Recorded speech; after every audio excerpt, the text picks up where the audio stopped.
Here we go again, the f***ing architect is coming over. Hello David, how are you? Site's looking good, just want to make a few small changes that I have instructions for. Righto, firstly where is your hard hat and high vis? You shouldn't be on site without it. Oh sorry, I left them in the X5. Do I really have to get them? You do know I went to uni and I am an architect, right? Whereas you build things, my brain has the power to come up with them in the first place. I am a superior human, I will be safe, I promise.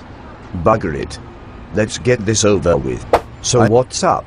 I just need you to do some minor modifications, nothing hard. Firstly, can you move the footings of the whole building 150 millimeters to the left, please? It would be more pleasing to the eye this way and also increase the sunshine into the feature window in the morning. No. No way, mate. You play some kind of practical joke on me. The footings are set, there is a load of concrete poured and set, and the chance of moving it is 0. Next. Are you sure? I can write an instruction if that helps. I can email or fax it to you by tomorrow afternoon. Mate, I tell you what you can write. Denied. Denied. If you've ever been on a construction site, you have had or heard that conversation, depending on which side. On superintendent's side, so you can guess which side I've been sitting on. All right. The golden rule of project management that no one talks about. You either run the client or the client runs you. I'm going to show you exactly what we're going to run through here right now. Give you a quick brief run through, see if the video is for you or not. Then we'll go into it in some detail. So the first thing that we're going to look at is that little argument the two old mates had there right at the start, okay? That goes on at every site all the time. Now you might say, oh, Beanie, this is slanted towards contractor. I've spent my last 5 years working client side. I know how both sides operate. The problem is somewhere in the middle. The person who gives the clear instructions, not these ones, is the one that runs the project. So you either run the client or the client runs you. If you're the client, if you want to run the contractor, you either run the contractor or the contractor runs you. Depends which way that you want to look at this. So that's the first thing we're going to look at. Secondly is we come and see how much what the thing called context switching is costing us by constantly going backwards and forwards. I can just move the building over 150 mil, I'll send you a quick instruction to do that. Just because they can change direction quickly and easily doesn't mean that there isn't an impact on time, cost, quality, schedule. We're going to have a look at just how big that impact actually is. Third one, we're going to have a look at why we're constantly stuck down in this corner, which is slow and clunky, and how we move from there up to smooth and fast by fixing this meeting just here. Our weekly progress meeting is what we're focused on here. That's the title of this video. Run the room, run the project. If you don't run the room, don't have hold of this meeting, and you're not running this well, you get all those issues that we talked about back at the start here. Actually, we should set that because everything runs to a timer. So we've got 50 minutes max. We need to get through this. Have a look at what the actual time, what it costs us, just 1 hour's delay, what that costs us to the overall project. We think of it in isolation. It's actually not.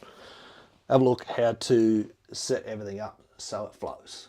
All runs at the same direction. We all heading in the same direction at the same time.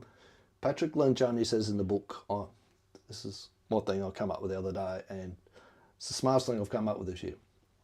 In the 5 dysfunctions of a team, he says, if you get everyone in an organisation rowing in the same direction, you dominate any market, any time, and any circumstances. He missed one thing. If you can get everyone in an organisation rowing in the same direction at the same speed, then you'll dominate any market under any industry under any circumstances. Is that still on there? Yep. Okay, cool. Lastly, we'll have a look at why this works so well. When people when the light bulb comes on, the brains kick in, they realise there's transparency, they start to deliver what they need to deliver, we start to hit our targets. So let's crack on. Up in this corner up here, I'm going to set this into fixed position, hopefully. That'll stop moving around. All right, so we've got, like I spoke to at the start of it, this depends CL, put IENT. This depends on which side of the fence that you sit, okay? This could be the client, this could be you might be the contractor, you might be the client. Whichever way it is, one of you has to put this in place for this to run like a well-oiled machine, which is what we want. So we've got the client, we're going to set today, because I've set it up that way, we've got the client, they're the instructions that come out of his head. They look like that. Can you just move the building over 150 mil? Shouldn't be that big a deal. Typical client. I know, because I've paid one, right? Can you just move it across 150 mil? So this bloke needs to be able to come up with and go, put this into logic and go, no, if we do all of that, it's going to do that. So he needs to take the person that's going to run this, which is you, needs to take this mess that comes out of this person's head, whether they're the client or the contractor, and put it into some semblance of order, which is exactly what we're going to look at here. All right, so if we have the thing that we're looking at here, stick these off as we go, is what's called context switching. And this is not something that's been dreamed up. This is based on fact. They've actually tested and measured this. So every time that you switch between a project, you lose 20% of your time to context switching. Like, I'm working on this, what was I doing? I'm going to stop project 1 and go to project 2. Shit, where was I up to? Start again. 20% of your time's gone. So if we work on, we have a project, so the percentage of the time that we can actually work on a project, if we work on one project for 100% of our time, we're going to say that that takes us 10 hours or a day, okay? 1 day to do one project. Finished.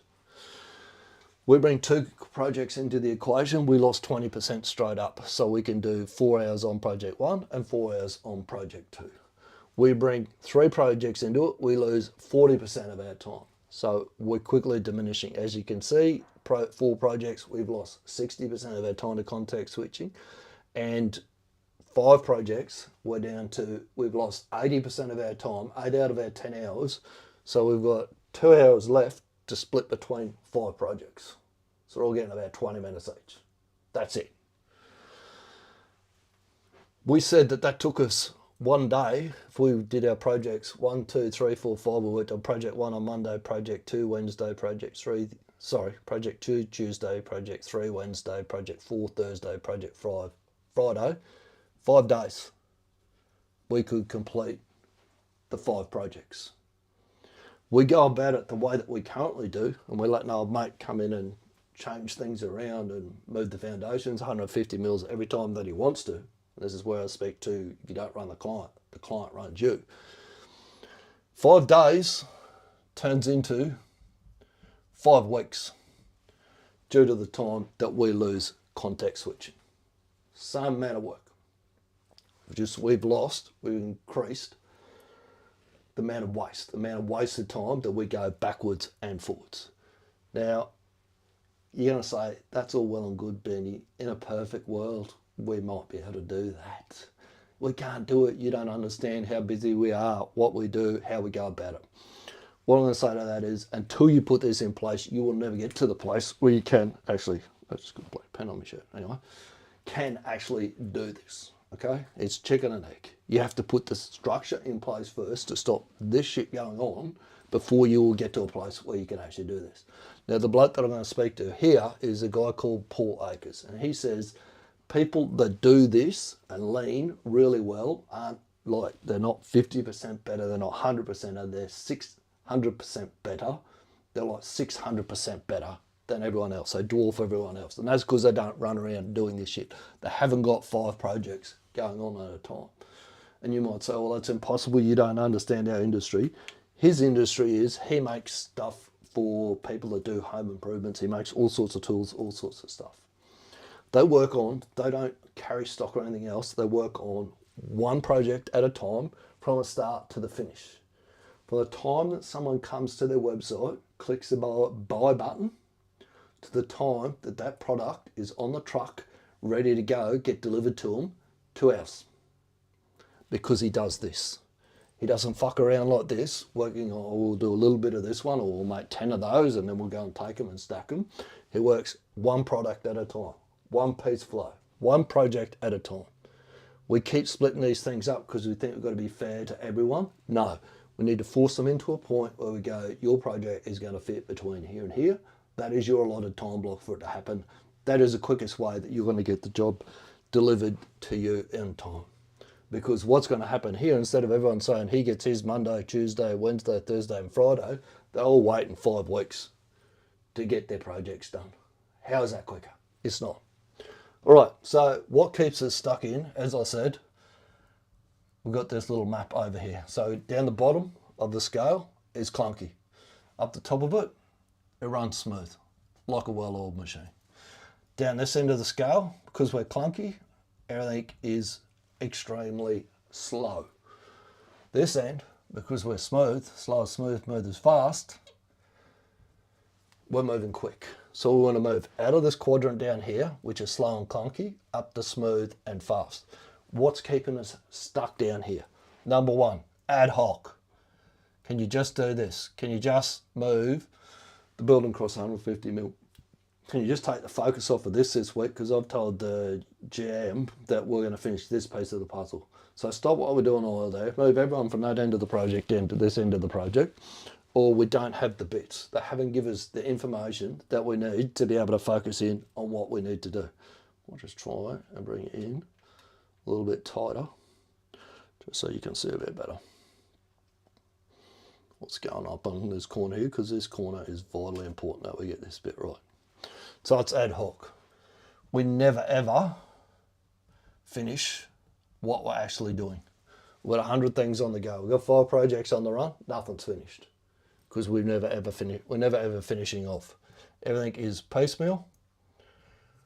And the way that you know this is happening to you, all the time they're going to you, you say, we need this information so that we can do this part of the project.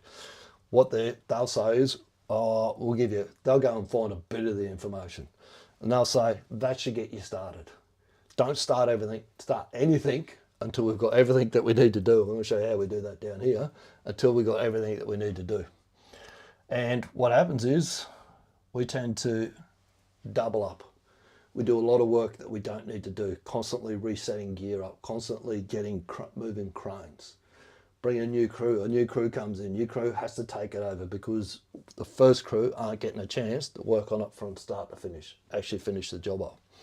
Up in this top corner here, we're using something that's called Goldratt's rules of flow. So what we're actually doing is part of theory of constraint. So we avoid our bad multitasking, all the backwards and forwards that happens in here. We control the works in progress. Limit what needs to get done. We think in the construction industry, if we just open more work fronts up, that we'll be able to get more done. Doesn't work like that. We need to limit the amount of work that we need to get done. Projects, people working on one project at a time, and we go moving from start to finish until it is actually done. Need to verify full kit. That means we have all the information that we need before we start the job. We have all the parts, we have all the technical details that we need.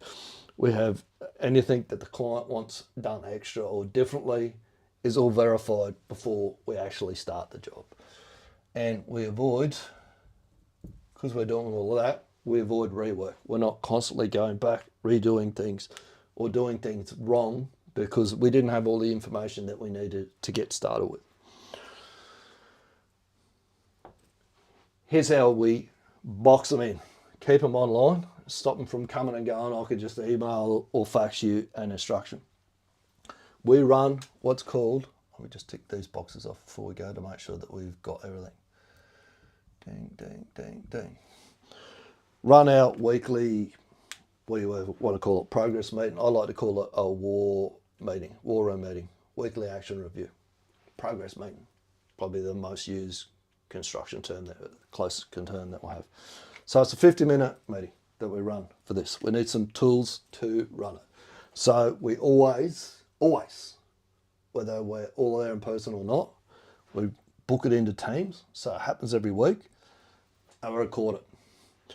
When we record it, what we do is we can take the actions and put them into a planner board. So there's no, oh, I didn't say this, I did say that, whatever, okay? Those actions go into a planner board that we can track. This sits inside Teams as well. You can do this all inside a Teams meeting with a thing called Loop. Use your planner board, it all sits in there. It's all tied to that meeting. All everything that was done or said or needs to be done around that meeting, that particular planning meeting, sits in one place.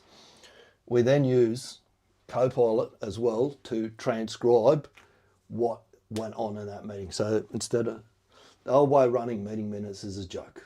Okay, everyone does them up, sends them out, no one reads them, no actions happen until the next week. They'll get the meeting minutes out about half an hour before the meeting and go, oh shit, was there any actions against my name? What do I need to do?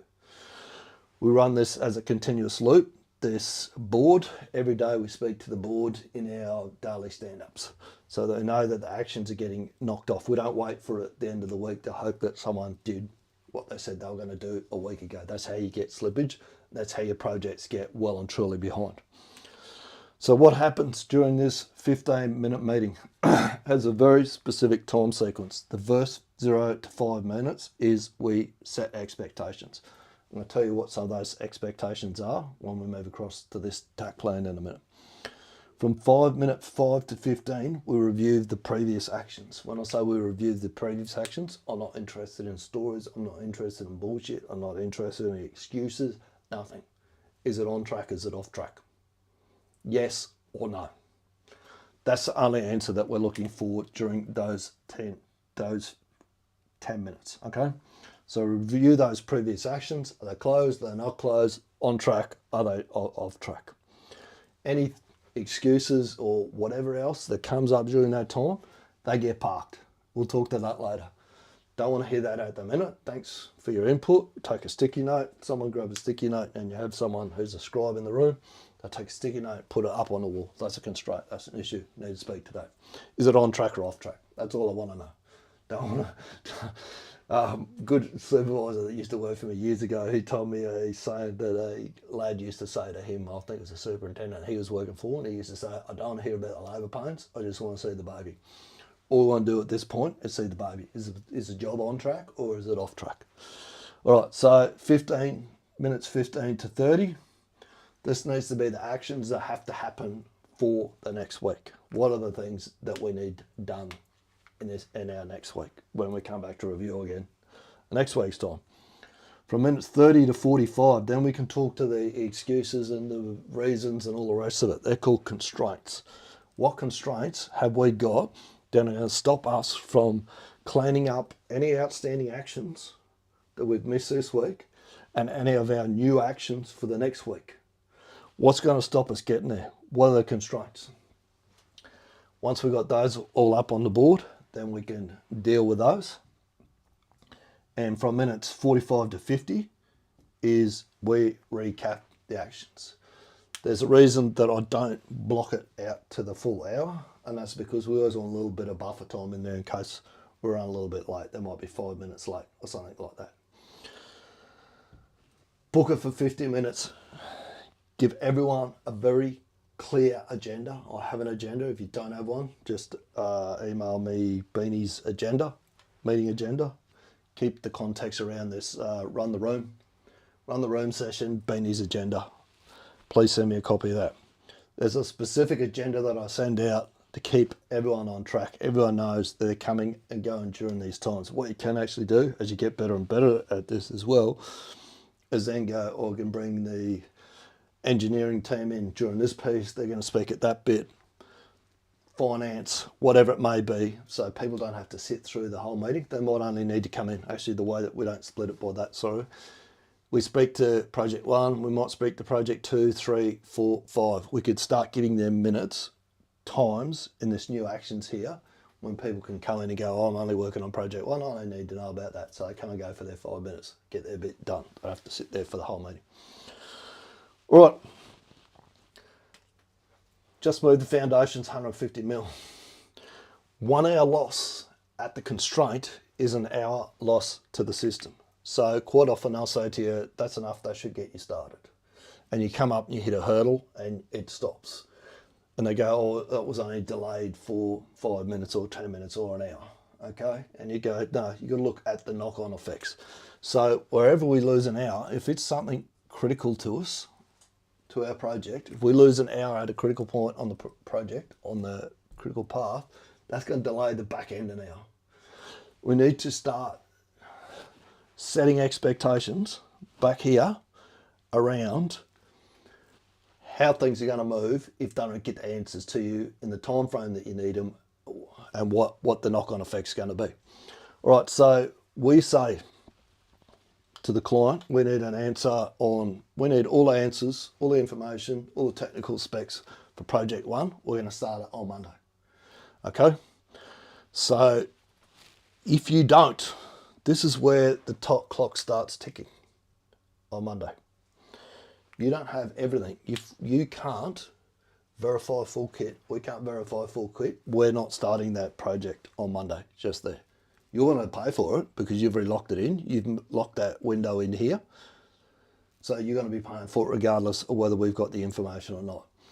We're not going to be able to finish that off on Monday because you haven't given us the information. So the delay to your project is then going to be, and this is an hour loss to the constraint, it's an hour loss to the system, is that team one works on project 1 on Monday, they work on project 2 on Tuesday, they work on project 3 on Wednesday, they work on project 4 on Thursday. Their next available opportunity to come back and work on your job is going to be Friday. You're looking at a 4-day delay if you don't have information there. Not only looking at a 4-day delay, this is going to cost you because you're going to have to pay for that team to sit around idle and not be productive during that day. That's when they're locked in to do it. You need to have all of the answers for us on that day. What that does is starts to apply pressure and it starts to get people to focus. It needs to be part of this. When I'm doing the meeting there, setting expectations, we are here this week to set out where those teams are going to go next week. We need these answers. These are the days that they're locked in to do your jobs. If you don't have the answers and you don't have everything that we need and verify full kit, not enough that you can get started on, you don't have all of the bits, you're going to pay more. So don't be surprised when you get a bill for double and you're going to be delayed. What that does, you don't have to be that blunt or what do you call it, brute force about it. This will very quickly come into line as you see what happens here, as you start to get these meetings better and better. I don't think you're going to go from where you are now to being in full control. This will help you give control. Right, because what happens is the light bulb goes off when you start saying to people, and this is documented, remember, we've got this setting in Teams, we've got transcribed notes. No one had to go and mess around, spend hours writing, typing up meeting minutes and missing half it and everything else. Copilot's very good these days. It transcribes very well what people say. We've got a planner board there that's given us deliverable days when people are going to get stuff to us. They've said yes they are, so it's either yes they are or no they're not. We've got it nailed down, definition of done. This is what we need. This is what done needs. You must provide this. Very clear picture of what needs to be provided. And we've recorded it as well, so we can go back. We just park those on a hard drive somewhere if we have to. Don't have enough cloud space. Most places have got enough cloud space to be able to deal with that these days. It's all there. It's all very quickly and easy to get hold of. So the light bulb goes off. The brain starts kicking into action. There's a lot of attention and a lot of focus here, and this is well tracked. You've turned that gobbledygook that's coming out of someone's head there into something that looks like that. You can quickly and easily trace back and see who said what and where the problem is. Where's the constraint? What's holding the job up, or who is holding the job up is more important. Very quickly the old brain goes, shit, there's a lot of transparency on this. Spotlight's right on it. Everyone can see exactly who is holding the job up and why they're holding the job up, because we set the expectations back here. If you don't, back during this meeting, we set those expectations. If you're not ready, if you don't have everything, if you haven't verified full kit, this is going to not only cost you, but you're going to miss your window. Your work's not going to get done. It's all going to move out another week. They start to go, whatever I promised in that meeting, as soon as I get out of the meeting, don't worry about getting busy. Don't worry about pulling the meeting minutes out in a week's time to see what I said I was going to do and what I didn't say I was going to do. I need to get straight onto that, because if I'm not ready here, I'm going to cause a knock-on effect to all of this. It's going to be my fault that we got a delay to the project and that we're paying more for it. We're going to get another invoice off the contractor for work that could have got done and didn't get done because I don't do my work. What happens then? Start hitting our targets, because we've got all of the people in an organisation rolling in the same direction at the same speed. All right, let's do a quick recap of that. What I'm going to do is pull up I'll make notes, podcast notes for this, just to make sure that we tick all the boxes, or my AI does actually. This is when I was talk about here using Copilot to transcribe your notes. My AI, I use ChatGPT, but it, get out of there, creates me a checklist to go through and make sure that I've done everything that I said I'm going to do. And you can actually train Copilot to do this as well. So in the top left corner, we're going to talk about chaotic. So your job versus client is to turn that, your job is to turn that nonsense coming out of his head in a clear plan that people can execute. My one-liner, if you don't run the client, client runs you. Set up the stakes, missed deadlines, scope creep, wasted resources. What's going to happen if we don't get those? Segment 1, cost of chaos, visual 5 projects stacked up. Talked about the 5 project and what our context switching cost is. 20% every time we move another project into it. Chaos versus context switching, 1,000 death by 1,000 cuts. We've done that. 2x2 matrix. So we showed you that. We showed you what clunky and slow looks like while we get stuck down in this corner here, and what smooth and fast looks like, how we get up to there. So we've gone through the rules of flow. We want to avoid our bad multitasking, control our works in progress, verify our full kit, avoid rework. Segment 3, progress meeting. Showed you, it's a 50-minute structure. 0 to 5 minutes, we set expectations. 5 to 15, you're either on track or you're off track. 15 to 30 is the next lot of actions for the next weeks. 30 to 45, remove constraints. 45 to 50. We'll recap with the planner board. Our tools are Teams, Planner, and Copilot, which you should have. Most businesses have got access to all of that. Then looked at our TAKT plan across a week. Client misses Monday, they're delayed till Friday. An hour lost at the constraint is an hour loss to the whole system. If he doesn't have everything that he said he was going to have ready to go on Monday, that's a delay to the whole system. You're going to go out 4 days because this team, we're keeping these teams working on the things that they need to so that we can move as quickly and as efficiently as possible, aren't going to be available again for another 4 days. So visual of the light bulb, message create transparency with a magnifying glass.